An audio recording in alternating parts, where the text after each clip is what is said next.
జీవితంలో మ్యారేజ్ అనేటువంటి ఒక బాధ్యత.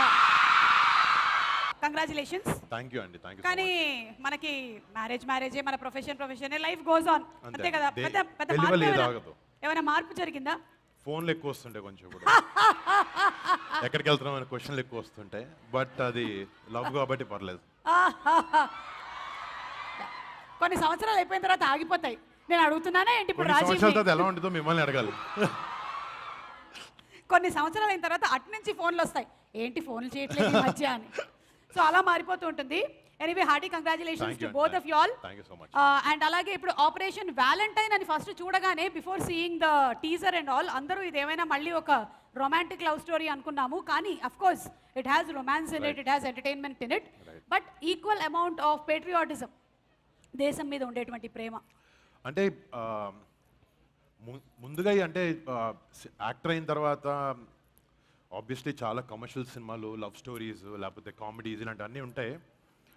బట్ టైం టు టైం మన దేశాన్ని కాపాడే మన సోల్జర్స్ కానీ, మన ఆర్మ్డ్ ఫోర్సెస్ మీద కానీ, మన పక్కన జరిగే, మన దేశం జరిగే నిజమైన కథలు, ఇన్సిడెంట్స్ని బేస్ చేసుకుని, లేకపోతే జనాలకి నిజంగా అక్కడ ఏమవుతుంది అనేది మనం కన్వే చేయగలిగే అవకాశం చాలా అరుదుగా కొన్ని సినిమాలను వస్తుంది.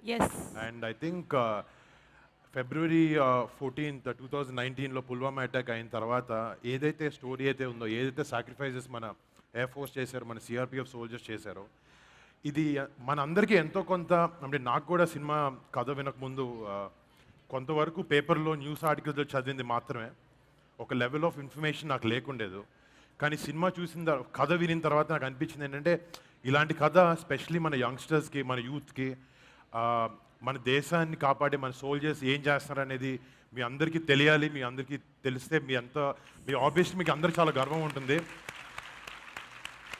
బట్ ఒక సినిమా అనే మీడియం ద్వారా ఎంటర్టైన్మెంట్, ఆబ్వియస్లీ దీన్ని ఎంటర్టైనింగ్గానే తీసాము, బట్ మీకు ఇలాంటి స్టోరీలు కూడా నిజంగా మీ దగ్గరికి తీసుకురాగలే అదృష్టం ఉండడం నిజంగా నా అదృష్టంగా ఫీల్ అవుతుంది. అది డెఫినెట్లీ వరుణ్. అండ్ మీలాంటి యంగ్స్టర్స్ ఇలాంటి స్టోరీస్ని తీసుకొని వస్తున్నారు అంటే అది నిజంగా చాలా గొప్ప విషయం. బికాజ్ అంతకుముందు మనం ఉరి సర్జికల్ అటాక్ కానీ, లేకపోతే మేజర్ లాంటి ఫిల్మ్స్ కానీ చూసాము, and both wear engaging. At the same time మాకు అందరికీ కూడా అంత స్టోరీ ఇన్ డీటెయిల్ తెలియదు అసలు ఏం జరిగింది అనేది.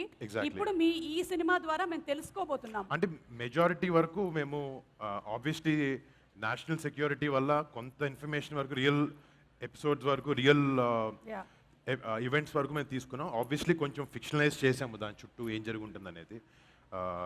అంటే సినిమా థియేటర్కి వచ్చిన తర్వాత ఎంటర్టైన్మెంట్ కూడా ఉండాలి కదా, సో దాని చుట్టూ కథ వీవ్ చేయడం జరిగింది.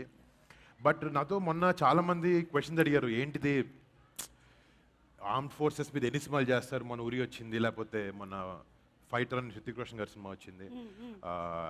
నేను అన్నాను, మనం లవ్ స్టోరీలు 100 తీయచ్చు, కమర్షియల్ సినిమాలు 100 తీయచ్చు, మన ఆర్మీ వాళ్ళు, మన హీరోస్ మీద నిజమైన సినిమాలు ఎందుకు చేయకూడదు అని అనిపించింది నాకు. అండ్ బట్ డెఫినెట్లీ యూనో మనకి రోజు మన అందరికీ దేశభక్తి ఎక్కడో చోట కార్నర్ ఆఫ్ ఏ హార్ట్స్ డెఫినెట్గా ఉంటుంది. బట్ ఇలాంటివి చూసినప్పుడు యూనో అది మళ్ళీ మనకు గుర్తొచ్చి మనకి రివోక్ అవుతుంది అది. అండ్ ఆ ప్రయత్నమే ఈ సినిమా చేయడం, ఈ ఆపరేషన్ వ్యాలంటైన్ అనేది. సూపర్. అలాగే సాంగ్ ఒకటి, వందే మాత్రం